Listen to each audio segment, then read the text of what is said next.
International news पर एकदम से खबर चली जाती है कि बांग्लादेश नाइक तालाब परिसर में 70 लोगों की पार्टी की वजह से कोरोना का जो है वो संपर्क और भी बढ़ा, ऐसा बताया। जबकि पुलिस प्रशासन ने सब कुछ जानकारी ली और पुलिस प्रशासन की जानकारी के अनुसार तांडापेट बांग्लादेश नाइक तालाब परिसर में कोई भी इसी तरीके की पार्टी नहीं की गई। और नागपुर महानगर पालिका में जिस तरीके से अभी 15-20 दिनों से जो घमासान चल रहा है, तो मैं तो उसके लिए एक छोटा सा वर्ड बोलना चाहूंगा कि चोर चोर मौसले भाई। आयुक्त साहब की गलतियां आज आपको दिख रही है, क्योंकि आपका कहना है कि आयुक्त साहब नगर सेवक की सुनते नहीं है, लेकिन ये अधिकारी नागपुर महानगर पालिका में आपके नज़रों के सामने में बैठकर ये सब काम कर रहा था। क्या उस वक्त आपको नहीं दिखा? बैनर्स लगे हुए थे, छत्रपति का आशीर्वाद चलो दे मोदी को साथ। ऐसे महाराष्ट्र में कई जगह बैनर्स लगे हुए थे आदरणीय मोदी साहब के। बिल के चक्कर में बूथ बूथ स्टोर पर जाके आंदोलन कर रही है। आज देश में पेट्रोल डीजल के दाम जो है बहुत ही बढ़ गए हैं। हम 2012 के पहले देखते थे स्मृति ईरानी हो या आदरणीय नितिन जी गडकरी साहब हो, वो रास्ते पे उतरकर सिलेंडर हाथ में लेके आंदोलन करते थे, रोड पे उतरते थे कि बहुत हो गई महंगाई की मार, अभी चलो दे मोदी साहब को साथ। क्या अब भारतीय जनता पार्टी को पेट्रोल डीजल की महंगाई दिखती नहीं? बस बोला गया है तो एक सच्चा और ईमानदार आयुक्त तुकाराम मुंडे जी साहब के बारे में बोला गया। PWR न्यूज़ से मैं ख्वाजा कबीर। इस वक्त जो है मैं नाइक तालाब पे मौजूद हूँ और मेरे साथ में 2 युवा नेता है, एक शिवसेना से है और एक राका के है, और तेज़ तर्रार नेता है माने जाते हैं दोनों। अब मेरे सामने ये बैठे हुए हैं, मैं इनसे सवाल करूँगा। सबसे पहले राका के जो लीडर है, हमारे नेता है, युवा नेता, मैं चाहूँगा कि आप खुद ही परिचय दे दें। आप सबसे पहले तो आपका मैं धन्यवाद करना चाहता हूँ कि आपने अपना वक्त निकालकर हमारी राय पूछने के लिए, एक नागपुर तो करके तौर पर हमारी राय लेने के लिए आप अपना समय निकाल कर हमारे पास में आए। आपका मैं आभार व्यक्त करता हूँ। उसी के साथ में मैं मेरा परिचय देता हूँ। मैं रवि पराते, राष्ट्रवादी विद्यार्थी कांग्रेस का नागपुर शहर का अध्यक्ष हूँ। आदरणीय शरद पवार साहब, इनके मार्गदर्शन में इस नागपुर शहर में हम गौर गरीब जनता की समस्या छुड़वाने का काम करते हैं। और जिसी तरीके से अब आप देख रहे होंगे नागपुर शहर में जो घमासान चल रहा है, माननीय आयुक्त श्री तुकाराम मुंडे जी और हमारे माननीय महापौर श्री संदीप जी जोशी, आपने देखा होगा कि पिछले 1-2 महीने से ये कोविड का जब से चालू हुआ है, आज 3-4 महीने उसको हो गए हैं। और कोविड के संदर्भ में तो मुझे नहीं लगता कि कुछ ज़्यादा नागपुर की जनता को बताने की ज़रूरत है। अखंड देश को, पूरे देश को, भारत को कोविड की समस्या से हर आदमी लड़ रहा है, तो सभी को इसकी जानकारी बहुत ही अच्छी तरीके से है। और उसी के साथ में नागपुर महानगर पालिका में हमारे जो तेज तर्रार आयुक्त है माननीय तुकाराम मुंडे साहब, वो बहुत ही अच्छी तरीके से नागपुर में कार्यरत है। और हम लोग रोज़ पेपर में पढ़ते हैं, न्यूज़ में सुनते हैं, और न्यूज़ में सुनते सुनते हम लोग जो ज़मीन स्तर पर काम करते हैं, हमारे जैसे जो समाज सेवक है, तो हमें भी पता है कि नहीं, तुकाराम मुंडे जी जो कर रहे हैं वो बहुत ही बेहतरीन काम इस नागपुर शहर की जनता के लिए कर रहे हैं। उनका कोई भी यहाँ पे स्वार्थ नहीं, क्योंकि वो एक IAS ऑफिसर है और एक IAS ऑफिसर ने किस तरीके से अपनी भूमिका को अंजाम देना चाहिए, उसी को देखते हुए बहुत ही अच्छी तरीके से वो नागपुर महानगर पालिका में कार्यरत है। लेकिन हमने अभी देखा है पिछले 15 से 20 दिनों में जो कुछ नागपुर महानगर पालिका में हो रहा है वो अत्यंत निंदनीय है।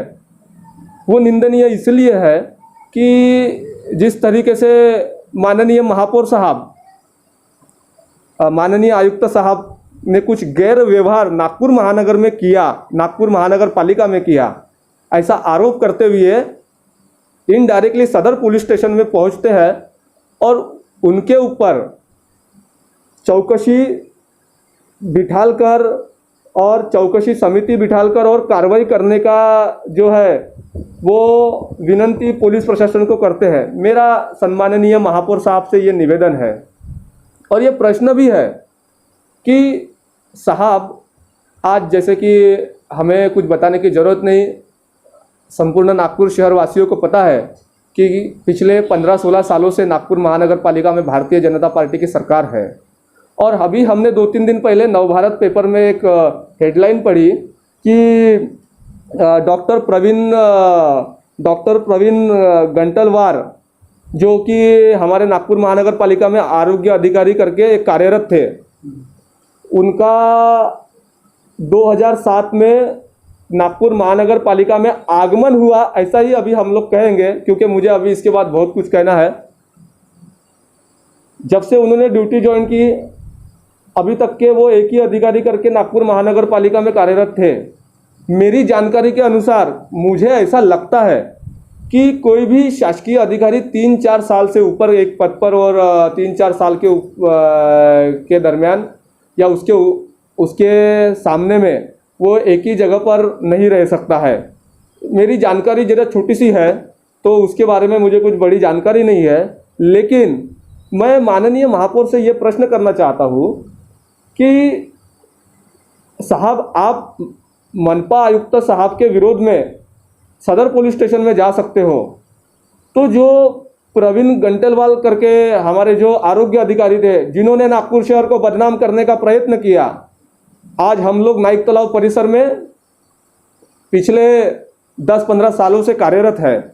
हम लोग जनता की समस्या नागपुर महानगर पालिका के अधिकारियों के सामने रखते हैं, उनको छुड़ाने का प्रयत्न करते हैं, और ऐसी आम जनता को बदनाम करने का जो काम है वो डॉक्टर प्रवीण गंटेलवार इन्होंने किया है, ऐसा मुझे लगता है। वो इसलिए लगता है कि जिस तरीके से हम लोगों ने पिछले समय देखा, एक इंटरनेशनल न्यूज़ पर एकदम से खबर चली जाती है कि बांग्लादेश नाइक तालाब परिसर में 70 लोगों की पार्टी के वजह से कोरोना का जो है वो संपर्क और भी बढ़ा, और कोरोना उनके वजह से लोग और संक्रमित हो गए या पॉजिटिव हो गए। तो ऐसा जो मैसेज है वो इंटरनेशनल न्यूज़ के माध्यम से संपूर्ण देश में हमारे नागपुर कर और नाइक तालाब परिसर के लोगों की बदनामी करने का काम वो प्रवीण गंटेलवार साहब ने किया है। वो मैं इसलिए कहना चाहता हूँ कि वो ही एक आरोग्य अधिकारी थे, और आरोग्य अधिकारी रहते हुए उन्होंने जो सर्वे किया उसमें उन्होंने ऐसा बताया, जबकि पुलिस प्रशासन ने सब कुछ जानकारी ली, और पुलिस प्रशासन की जानकारी के अनुसार तांडापेट, बांग्लादेश, नाइक तालाब परिसर में कोई भी इसी तरीके की पार्टी नहीं की गई, क्योंकि लोग जो है वो सारे त्रस्त थे, बहुत ही ज़्यादा त्रस्त थे। इतने लॉकडाउन के समय पे कोई पार्टी कैसे करेगा? मैं आपको रोकना चाहूँगा, इसका क्या कारण क्या हो सकता है कि उन्होंने जो ये आरोप लगाया कि नाइक तालाब के अंदर पार्टी हुई? देखिए, कारण तो मुझे पता नहीं, क्योंकि कारण जो है वो उन्हीं को अच्छे तरीके से पता होगा। और नागपुर महानगर पालिका में जिस तरीके से अभी 15-20 दिनों से जो घमासान चल रहा है, तो मैं तो उसके लिए एक छोटा सा वर्ड बोलना चाहूँगा कि चोर चोर मौसले भाई। वो इस तरीके से, क्योंकि हम जिस तरीके से अभी पेपर में पढ़ रहे हैं कि 2,52,00,000 रुपए की अदर संपत्ति एक शासकीय अधिकारी के पास में कैसी पाई जाती है, वो हम नागपुर कर को ज़्यादा बताने की ज़रूरत नहीं है। अधिकारियों पे तो वैसे भी पहले नागपुर कर को भरोसा था नहीं, लेकिन एक प्रवीण गंटेलवार साहब नाम का अधिकारी नागपुर महानगर पालिका में 2007 से लेकर तो अभी 2020 तक के कार्यरत रहता है, और उसके ऊपर जो है वो एसीपी साहब के माध्यम से और पुलिस प्रशासन के माध्यम से 2014-15 में इस तरीके की कार्रवाई उनके ऊपर की जाती है, और फिर 2014 के जो कार्यकाल में अचानक से उनकी कार्रवाई जो है वो धीमी होती जाती है, और वो उनके ऊपर वो वैसे ही ड्यूटी करते जाते हैं। तो मेरा प्रश्न यही था महापौर से, मैं फिर भी आपको एक बार बता देना चाहता हूँ कि मेरा महापौर से यही प्रश्न था कि माननीय महापौर साहब, आयुक्त साहब की गलतियाँ आज आपको दिख रही है, क्योंकि आपका कहना है कि आयुक्त साहब नगर सेवक की सुनते नहीं है, लेकिन ये अधिकारी नागपुर महानगर पालिका में आपके नज़रों के सामने में बैठकर ये सब काम कर रहा था। क्या उस वक्त आपको नहीं दिखा? या फिर ऐसा भी हो सकता है कि आपकी वहाँ कुछ साठगांठ रही होंगी, कुछ भी हो सकता है। मेरा ये आरोप नहीं है कि आपकी साठगांठ थी, लेकिन मेरा प्रश्न है आपसे कि आप जो मनपा आयुक्त इतनी ईमानदारी से नागपुर शहर में नागपुर शहर के विकास के लिए अगर काम कर रहा है तो उसकी रिपोर्ट लेके आप पुलिस स्टेशन जा सकते हो, तो एक अधिकारी है जो कि उसी नागपुर महानगर पालिका में पिछले 10 सालों से कार्यरत है, पिछले 10 सालों से कार्यरत है। और ये जो कुछ उनके ऊपर उनके पास में जो अदर संपत्ति आई हुई है वो अगर हम रिकॉर्ड निकालते हैं तो वो संपत्ति उनको वही समय पर आई हुई है। और 2014 में सभी को पता है अपने स्टेट में महाराष्ट्र में भारतीय जनता पार्टी की सरकार थी, केंद्र में भारतीय जनता पार्टी की सरकार थी। जिस नागपुर महानगर पालिका में ये सब घोल घपाल जिसको मैं बोलूँगा ये सब हुआ है, उस महानगर पालिका में पिछले 15-16 सालों से भारतीय जनता पार्टी की सरकार है। तो क्या आपको उस वक्त इस अधिकारी के कारनामे नहीं दिखे? मुझे ऐसा लगता है एक नागपुर कर इस नाते से, क्योंकि पॉलिटिक्स ये अदर बात है, लेकिन जब हम एक नागपुर शहर बोलो या किसी भी महानगर पालिका अंतर्गत हम लोग रहते हैं तो हम लोग अपना कर नागपुर महानगर पालिका में जमा करते हैं। तो हम लोग जब कर जमा करते हैं तो सीधी सी बात है कि हमारे नागपुर शहर का विकास होना चाहिए, इस माध्यम से ही हम लोग कर वहाँ पर जमा करते हैं। लेकिन ये हो क्या रहा है, नागपुर महानगर पालिका में नल के बिल ज़्यादा करके भेज दिए, टैक्स ज़्यादा भेज दिए, और ये सब भेजने के बाद भी जब लोग त्रस्त थे तो उस समय भी लोगों के किसी के भी टैक्स और ये सब चीज़ें माफ़ नहीं हुई। लेकिन फिर भी मैं और फिर से एक बार ये बात दोहराना चाहूँगा कि अपने जो माननीय महापौर है, जो आज बार बार माननीय तुकाराम मुंडे साहब जो इतने अच्छे तरीके से काम कर रहे हैं उनके ऊपर आरोप कर रहे हैं, क्या आपको प्रवीण गंटावार साहब जो है उनका जो ये जो अदर संपत्ति जो उन्होंने कमाई थी, उसके बाद में नागपुर महानगर पालिका में वो 10 साल से कार्यरत थे। तुकाराम मुंडे साहब तो अभी उनको 6 महीने भी बराबर नहीं हुए होंगे, मुझे ऐसा लगता है, या 6 महीने के ऊपर हुए होंगे, जो भी है, 1 साल भी नहीं हुआ उनको। तो 1 साल भी नहीं होने वाले अधिकारी पे आप ऐसे आरोप करते हो तो ये बहुत ही ज़्यादा निंदनीय है। हमारी नागपुर शहर के जो विद्यार्थी है, युवक है, उनको ये जो मुद्दा है ये बिल्कुल भी उनको पसंद आया नहीं और हम इसका निषेध व्यक्त करते हैं।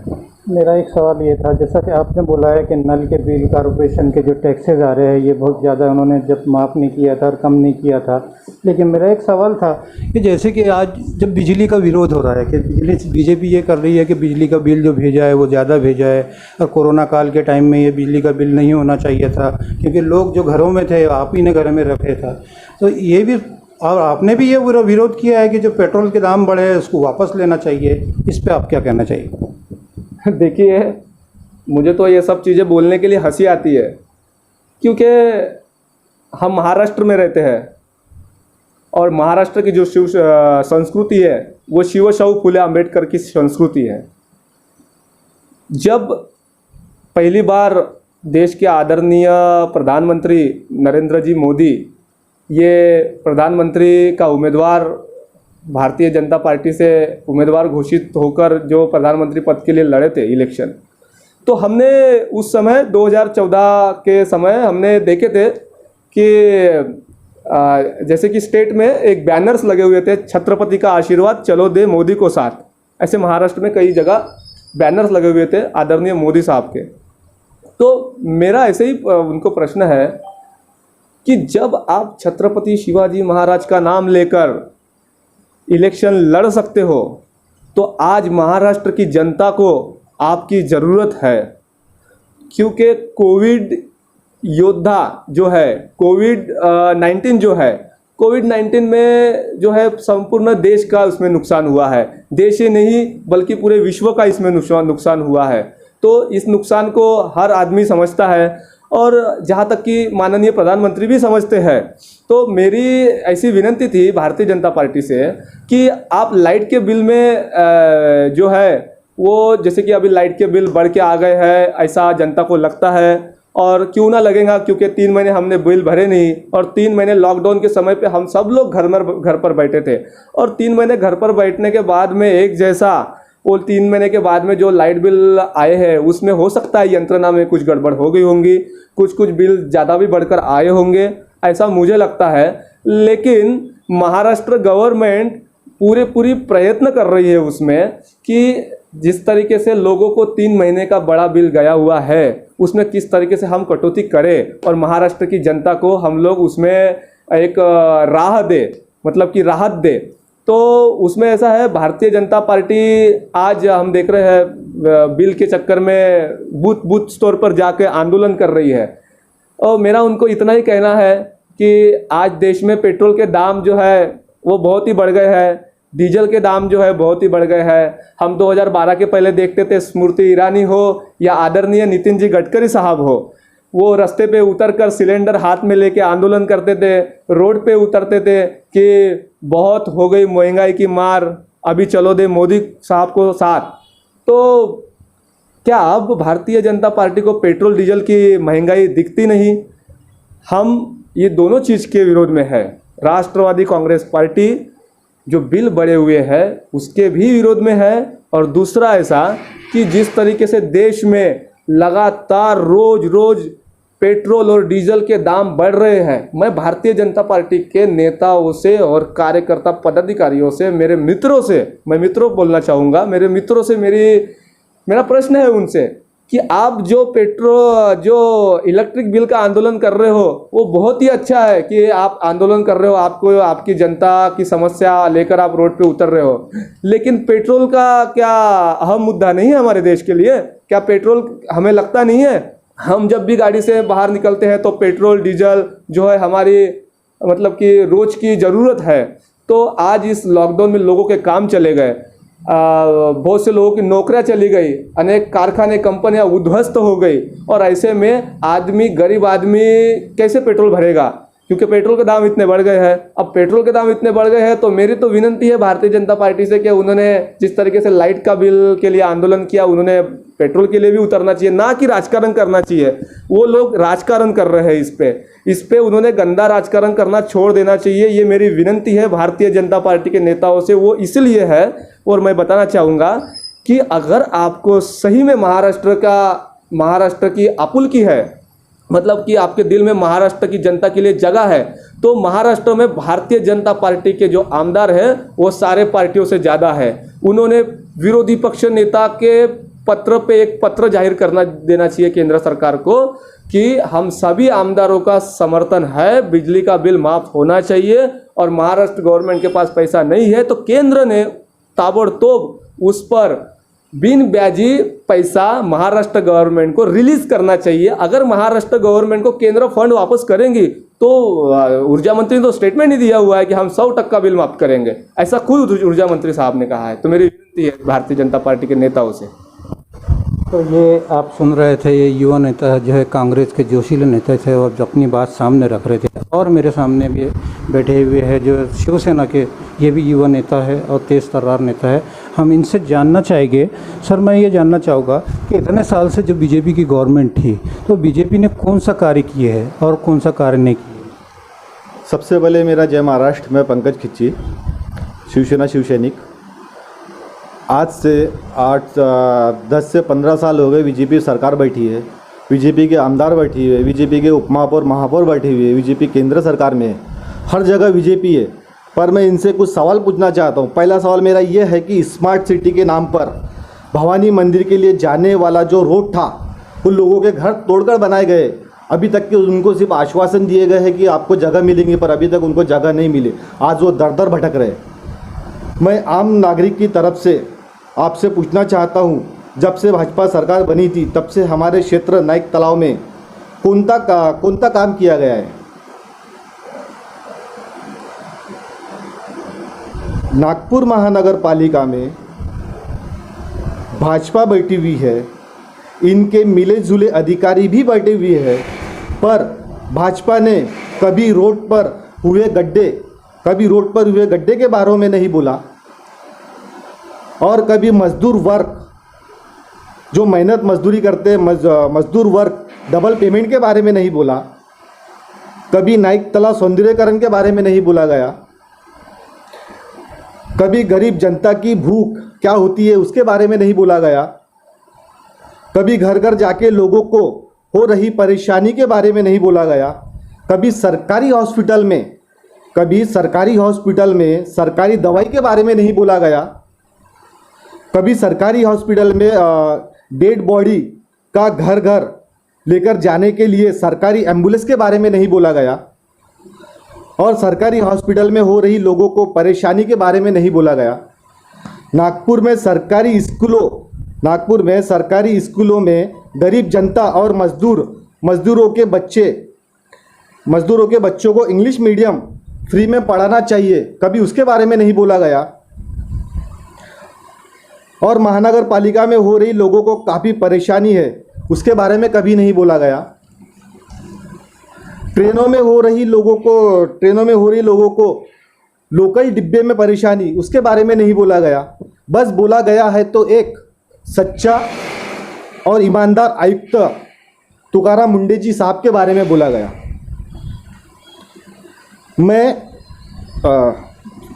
क्योंकि वो अपना कार्य ईमानदारी से कर रहे हैं और इन लोगों की पोल खोल रहे हैं, इसलिए उनको हटाने की मांग भाजपा सरकार कर रही है। भाजपा सरकार के महापौर, भाजपा सरकार के नगर सेवक, इस सारे काफ़ी लोग उनको हटाने की मांग कर रहे हैं।